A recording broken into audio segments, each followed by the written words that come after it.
ప్రియమైన దేవుని పిల్లలారా, ప్రభువైన యేసుక్రీస్తు వారి పేరట మీ అందరికీ వందనాలు. ప్రభువు పేరట మీ అందరికీ శుభములు, దీవెనలు కలుగునుగాక. ఈ ఉదయకాలం పరిశుద్ధ గ్రంథము నుండి దేవుని వాక్యాన్ని చదువుకుందాం. లూకాసు వార్త 6వ అధ్యాయం 47-48 వచనాలు. నా మాట విని వాటి చొప్పున చేయు ప్రతివాడు బండ మీద పునాది వేసిన వాని పోలియుండును. దేవుడు తన మాటలు మన కొరకు దీవించునుగాక. ఆమేన్. ప్రియమైన దేవుని పిల్లలారా, శిల, బండరాయి ఇది బలం, స్థిరత్వం మరియు ఓర్పు వంటి లక్షణాన్ని సూచిస్తుంది. బైబిల్లో దృఢమైన శాశ్వతమైన పునాది వివరించడానికి ఉదాహరణగా అలంకారికంగా ఉపయోగిస్తారు. ప్రతి ఒక్కరి జీవితం నిర్మాణం లాంటిది.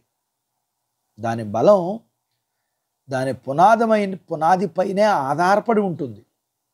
అనుకోని మన జీవితం. అందుకని మన జీవితం బలమైన పునాది మీద కట్టబడాలి అంటే విధేయత, విశ్వాసం, ప్రార్థనా జీవితం, వాక్యం కలిగి జీవించాలి. అప్పుడు కొన్నిసార్లు అనుకోకుండా మనకు సమస్యలు వస్తాయి, అనారోగ్యం వస్తుంది, నష్టాలు వస్తాయి, హృదయపు బలహీనతలు వస్తాయి, మనుషులు దోషంలు వస్తాయి, శత్రువు మనల్ని నాశనం చేయడానికి వస్తాడు.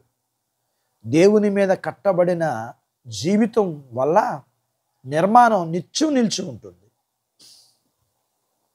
బైబిల్లో వాన, వరద కురిసిన ఆ ఇల్లు కదలదు అని చెప్తున్నట్లుగా, అనగా అంటే దేవుని నుండి వచ్చే పరీక్షలకు ఓడిపోకుండా పరీక్షలకు నిలబడుతుంది.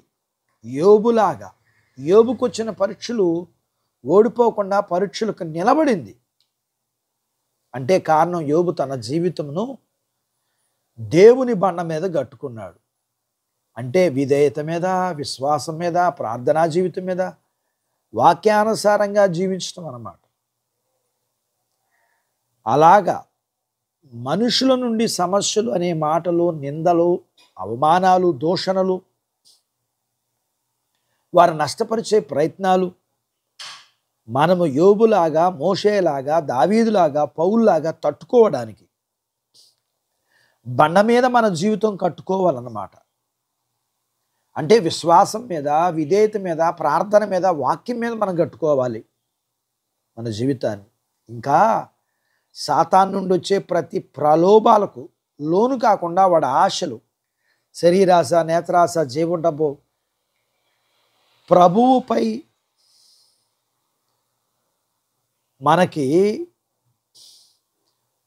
ప్రభువారు పడిపోకుండా నిలబడినట్లుగా మనం కూడా నిలబడాలి. నిలబడాలంటే ఏం చేయాలి? క్రీస్తు అనే బండ మీద మన ఇల్లు కట్టుకోవాలి, మన జీవితం కట్టుకోవాలి. ఇల్లు కట్టడానికి రాయ, సిమెంటు, ఇసుక. ఆధ్యాత్మిక ఇల్లు కట్టుకోవడానికి విశ్వాసం, విధేయత, ప్రార్థన, వాక్యం. వీటితో ఆధ్యాత్మిక ఇల్లును కట్టుకుందాం. దేవుడు మన అందరికీ సహాయం చేయునుగాక. ఆమెన్. దేవుడు తన మాటలు మన కొరకు దీవించునుగాక. ఆమెన్. ప్రార్థించుకుందాం. నాతో పాటు ఏకీభవించండి.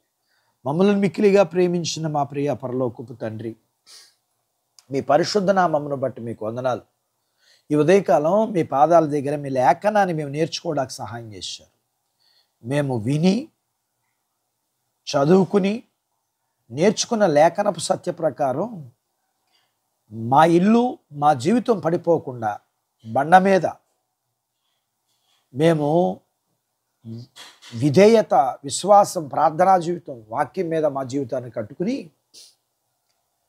మేము మా కంటే ముందుగా నడిచిన భక్తుల్లాగా నిలబడగలగటానికి సహాయం చేయండి. మీ పిల్లల్ని మీరు దీవించండి. చిన్న బిడ్డలను, యవనస్తులను, వృద్ధులను, స్త్రీలను, పురుషుల్ని దీవించండి. వారి చదువుల్లో, ఆరోగ్యాల్లో, ఉద్యోగ ప్రయత్నాలలో విజయాలు ఇవ్వండి. ఉద్యోగాలలో ప్రమోషన్స్ ఇవ్వండి. చేతి పనులు, వ్యాపారాలు, పొలాలు, పశువులను దీవించండి. అలాగే ప్రియమైన దేవా మీకు వందనాలు. వివాహాలు కాని వారికి అవ్వటానికి, గర్భఫలంలో లేకున్న వారికి ఇమ్మని, గర్భం కలిగిన వారికి సుఖమైన ప్రసూతి ఇమ్మని, ప్రసూతి అయిన తల్లి పిల్లలకు ఆరోగ్యాలు ఇమ్మని, మీ పిల్లల అవసరతలు, సమస్యలు, రుణాలు, బలహీనతల నుంచి విడిపించి మీ పిల్లల్ని మీరు దీవించమని, మీరు సిద్ధపరిచిన ప్రతి పరలోకపు భూ సంబంధమైన దీవెనలకు పాత్రులుగా చేయమని యేసు ప్రభు వారి పేరట స్తుతించి ప్రార్థించి అడిగినవన్నీ పొందుకొని ఉన్నాము తండ్రి. ఆమెన్. దేవుడు మిమ్మల్ని దీవించును గాక. ఆమెన్.